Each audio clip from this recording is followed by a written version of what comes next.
Hello and welcome again to Astronomy Made Easy. Today we're going to learn what happens to a star when it dies. So I highly recommend you watch my previous video about what makes a star burn and why they die in order to help you understand this video better. So I'm going to put a link on the screen right now, and there's also one in the description. So you'll probably want to go watch that first if you haven't already. Now, if you have seen the previous video, you'll remember that stars die in a variety of ways, which all depends upon the size of the star. So here's a chart I'm showing you now which shows stellar mass versus lifetime. So the low to average mass stars live the longest and have the least catastrophic deaths, such as white dwarfs, while the high mass stars live the shortest and have more violent deaths, like supernovae and black holes. So we're going to look at the deaths of three types of stars today. Stars the size of our Sun, which are known as main sequence stars, giant stars, and supergiant stars.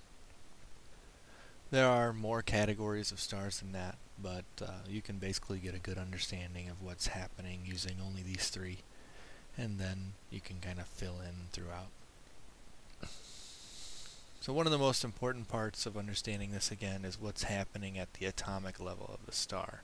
Not the star as a whole, but just what's happening to the atoms inside the core.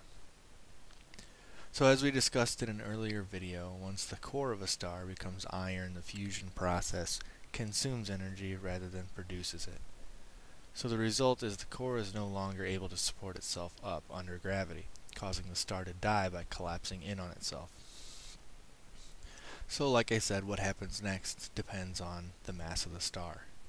So when a main sequence star dies, the outer layers will begin to expand greatly, and they'll cool down a little bit, and then they'll get dimmer. This is what's known as a red giant. So the outer layers will continue to expand and expand as the core inside the star will contract, fusing more and more elements together.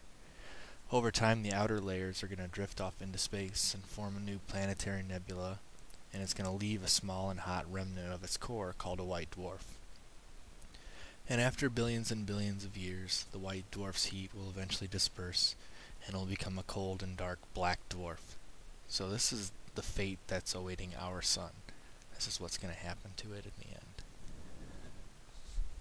Next, we're going to move on to giants and supergiant stars. So for massive giant stars, when they begin to exhaust their fuel, they will become red supergiants, much like the star Betelgeuse, which you can see in the constellation Orion.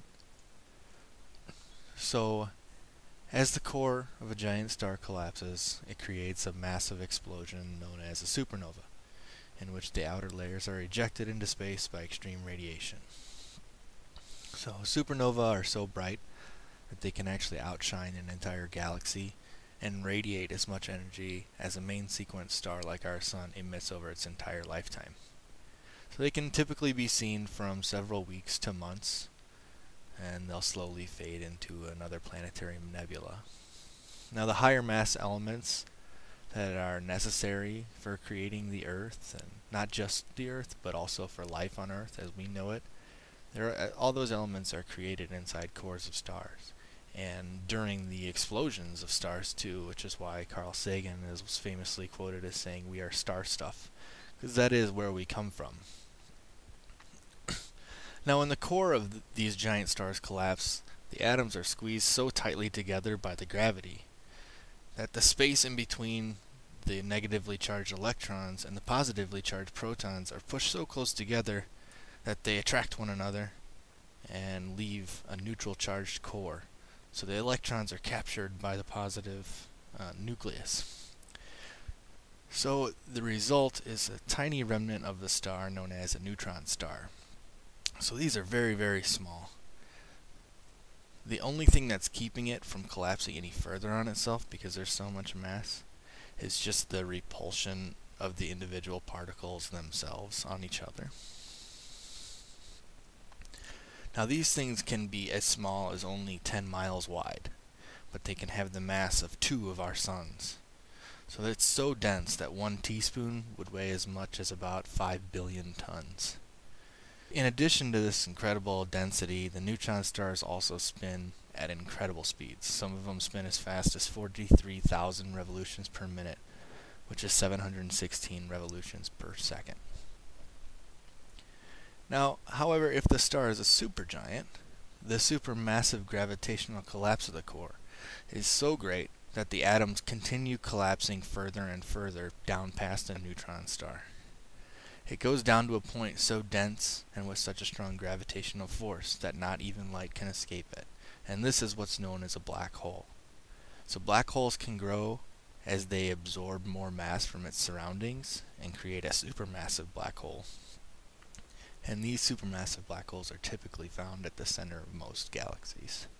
So I hope this explains it for you, and as always, feel free to comment or ask questions below, and I will respond when I can.